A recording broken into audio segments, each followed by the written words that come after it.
Mets take on the Phillies tonight over at Citizens Bank. Mets get the victory last night. Harvey outdueled Halladay. Mets actually did rough up Roy Halladay. The Mets are on a nice and surprising run to start the season. We'll see how long it lasts. And when I think New York Mets baseball growing up as a kid going to Shea Stadium, I think of number 45, and he has the most saves by a left-hander in the history of the game, and that's one John Franco. And he joins us right now. John, it's Zach Gelb, Haley Condon here on WHIP. How are you?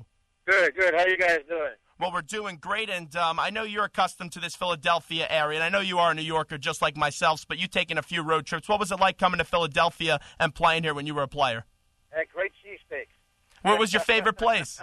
Geno's. Geno's is good. All right, so you fell into the tourist trap there, John, but that's not a problem whatsoever. I have to tell you this, the clubhouse guys used to make some good cheesesteaks at Geno's. So you had Jay Horowitz pretty much making you a good cheesesteak. Yeah, Jay would put himself on fire, I think, if he had to do that. Well, I know that you're a big sports fan, and I'm sure you watched the championship game last night. Do you at all have a thought about what happened between Michigan and Louisville? Well, I was rooting for Louisville because the trainer for Louisville, Fred Heener, used to be the New York Mets trainer, so I have a good relationship with Fred, and I was rooting for them. And Rick Pitino is a tremendous coach, and I always admired him the way he coached wherever he was at, whether it be at Louisville, Kentucky, or Providence. Well, I know that you got to a World Series, and you did lose it when you were with the New York Mets going up against the Yankees in the Subway Series. So if you were able to talk to those Michigan kids today, what would you say to them overcoming this adversity? I wouldn't say much to them. They played great. Louisville was just a little bit better. Those Michigan kids, they played a great game. They have nothing to be ashamed of. They played their hearts out, but unfortunately, they fell a little short. Number 45, John Franco, joins us on the hotline. Philly's #1 college radio station, WHIP. And, John, let's get to this Mets team. Not many people expect too many great things out of them this year. I'm sure you've been on a team that's been projected not to do the best. I would have to imagine that it's an us-against-the-world mentality up there in New York. Well, absolutely. Perfect example is in 2000. No one gave us a chance that we were going to do anything, and we wound up going to the World Series, and unfortunately, losing to the Yankees. But you never know what can happen. You keep telling the guys. Nobody expected Baltimore and Oakland to do what they did last year, and they went out and they played well, and they did great and surprised everybody. And who knows? It could be the Mets this year. And one player that many people had their eyes on going into the season was Matt Harvey. And his first two starts, he's been electric on the mound. You're a pitcher. What have you looked at when you've seen Matt Harvey pitch this year? Well, I see a future ace. That's what I see. He has all the makeup. He has the mentality. He has the physical tools. He's a young kid that wants to learn and get better each time out there. And he just takes the bull by the horns. He's a take-charge guy. And obviously, you can see by the results of the first two games, San Diego and Philly, he's on his way to hopefully having a good season and a real bright future. And it's not just him. You look at Wheeler, who's in the minor leagues right now, and then you have Dylan G going on the hill tonight. This Mets pitching rotation, I know they've had in years past a lot of prospects that were supposed to pan out that never did, but it looks like a bright future for the Mets 1 through 5 in this rotation. Well, it does. You still got to go out there and perform, and that's the main thing. So far, Harvey has done it. Jonathan Neese is another bright guy out there. There's a bright future with him. And Dylan G is kind of the guy that's been under the radar. Everybody's talking about Neese and Harvey and Wheeler, but Dylan G is going to be that guy who's going to be out there giving you consistent starts day in and day out. And then if you bring Wheeler up and they have some other young pitchers in the system, they got a bright future with their club. Here in Philadelphia, it's been a little bit of a different feel than years past. They're not the favorites this year to win the division. That goes to Washington. They're not even the favorites to get to second place because that goes to Atlanta. And what the Phillies need is their pitching rotation to be strong. And you see Cliff Lee and Cole Hamels, they'll be fine. But the one big question mark, and it's a concern that it is even a question mark due to his injury past, has been one Roy Halladay, who has been battling back problems and shoulder problems. As a pitcher, I'm sure you had to deal with some injuries in your career. You at all concerned for the big-time Roy Halladay? Well, there is a little concern, and I'm sure Roy will figure it out. He's been a great pitcher for so long that he'll figure it out what he has to do and how to get back on track. And hopefully that it'll be sooner than later. And you also look at the Phillies. Cliff Lee's on the mound tonight, and this is what makes the Phillies so good, John, as you know. If they could get Holiday healthy, if you get Hamels pitching at his best, and then you also have Lee, that's the best 1 through 3 in the game right now. And Cliff Lee going up against the Mets tonight, that's going to be another tough matchup for this team. Absolutely. Cliff Lee, his first start, I think he shut out the Braves 2-0, 7 innings. So, whenever you face a Holiday, Lee, and Hamels, you got to have your A game on, because at any given time those guys can throw a gem. John Franco joins us on the hotline, Phillies #1 college radio station, WHIP. John, a few more questions right before we let you run. Buck comes over in the trade from Toronto, where they sent their ace R.A. Dickey over to Toronto, and Buck has been so far the most surprising part of the team this year for the New York Mets. He's just been really, really solid to get out at the start of the season.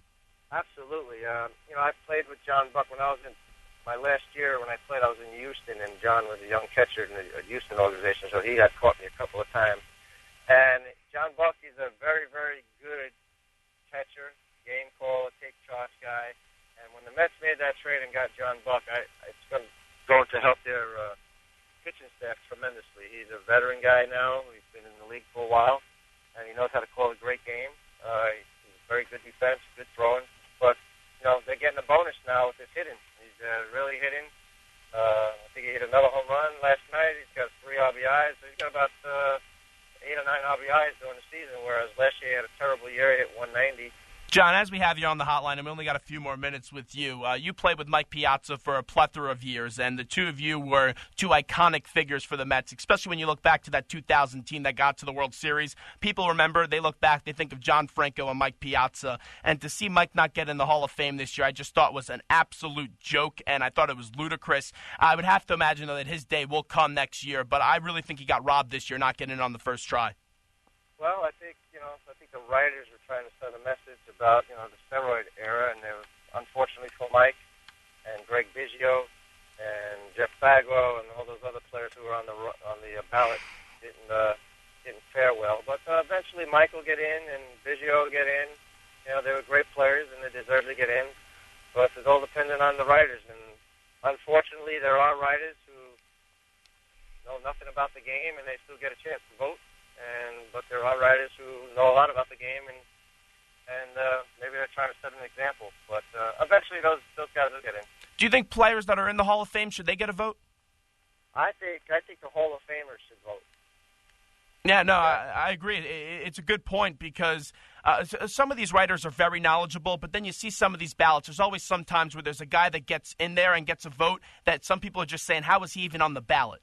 Absolutely, and sometimes they vote for a guy who got 50 wins, but and also these writers might not have a good relationship with certain players, or maybe a writer doesn't like Mike Piazza or Greg Biggio, so I'm not going to vote for him because he didn't talk to me when I wanted to interview him. So, these things happen. I think the Hall of Fame committee the Hall of Fame voting should be the Hall of Famers themselves, the Tom Stevens, the Joe Morgans, the Johnny Benches.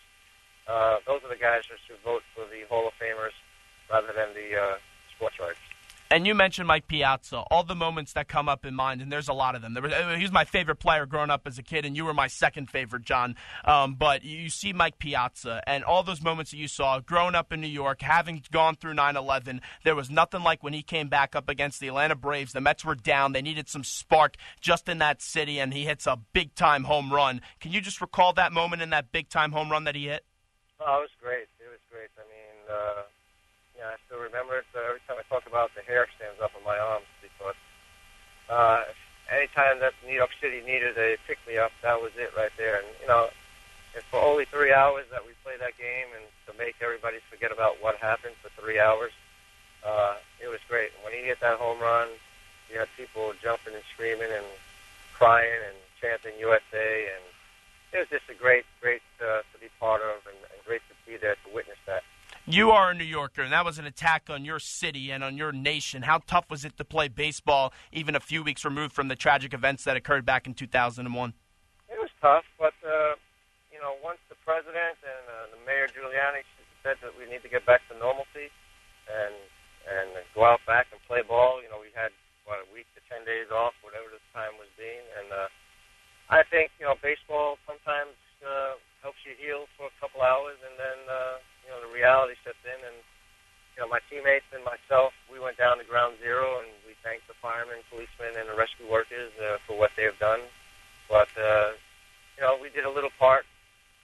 But it was tough, but we got through it. The one thing about New Yorkers is we're resilient. We always help each other in times of crisis. And as you can see now, Ground Zero is being well built and almost finished. The Freedom Tower is almost finished, and never.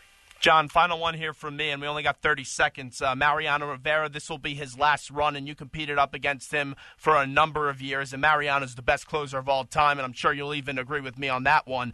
But Mariano retiring, I'm sure that brings back some good memories when you hear that. Yeah, Mariano's a class act. Like you said before, he's the best reliever of all time, first ballot Hall of Famer. The things that he did in the playoffs and World Series, I don't think anybody else will be able to do that. And he's just a great guy on the field and off the field, and he's truly going to be missed once he retires. John, we appreciate the time. Thanks so much, and let's talk to you again real soon. Okay, guys. Have a great day. John